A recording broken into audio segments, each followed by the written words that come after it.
नमस्कार दोस्तों, आज की कहानी का शीर्षक है पिता की मजबूरी। अधेड़ उम्र के रमेश के दो बेटे थे। बड़े बेटे का नाम सौरभ था और छोटा बेटा अमित। दुर्घटना में छोटा बेटा अमित अपना एक हाथ खो बैठा और बीमारी के कारण पढ़ाई में भी पीछे ही रह गया।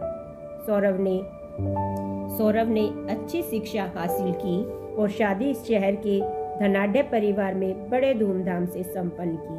सौरभ की पत्नी भी ऋतु भी आधुनिक परिवेश में पली बड़ी आधुनिक लड़की थी। उसे सौरभ के परिवार वाले बिल्कुल भी पसंद नहीं थे। दिव्यांग अमित तो उसे फूटी आंख नहीं सुहाता था। अमित को लेकर घर में विवाद करती रहती। दिन रात की किच-किच से परेशान होकर सौरभ ने सिंगापुर की कंपनी ज्वाइन कर ली। वह अपनी पत्नी को लेकर सिंगापुर चला गया।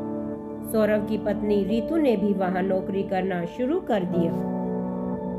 दोनों वहीं पर सेटल हो गई। धीरे धीरे दोनों ने हिंदुस्तान आना बहुत ही कम कर दिया। अपनी बढ़ती हुई उम्र और बीमारी के कारण सुरेश की चिंता दिन रात बढ़ने लगी। सुरेश की पत्नी का देहांत पहले ही हो चुका था। एक दिन सुरेश से मिलने उसके पुराने मित्र रमेश घर पर आ गए। डॉक्टर रमेश से, भाई रमेश, यह क्या हाल बना रखा है? भाभी के जाने के बाद कोई खोज खबर ही नहीं। सब ठीक तो है ना? रमेश डॉक्टर सुरेश से। सौरभ खोटा नारियल निकला। करोड़पति घर की बेटी के साथ शादी कर ली और सिंगापुर जाकर वहीं रहने लगा।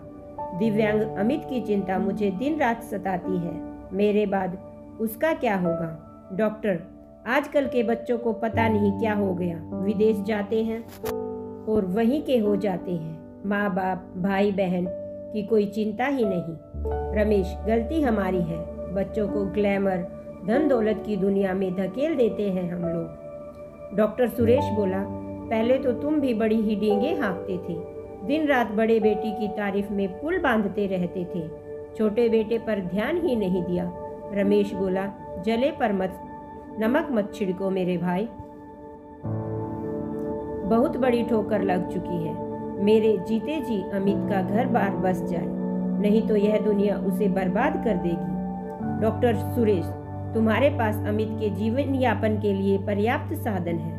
वह छोटा मोटा धंधा भी तो कर सकता है। रमेश बोला, उसकी गृहस्थी बस जाए तो मैं चैन से मर सकता हूँ। डॉक्टर सुरेश ने अपने नौकर की पैरों से दिव्यांग बेटी सुधा से अमित की शादी करवा दी।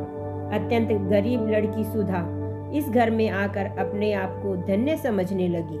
किस्मत ने साथ दिया और अमित का धंधा भी चल निकला और कमाई का जरिया भी बढ़ गया। और सुधा अपने पिता जैसे ससुर रमेश की सेवा करने लगी।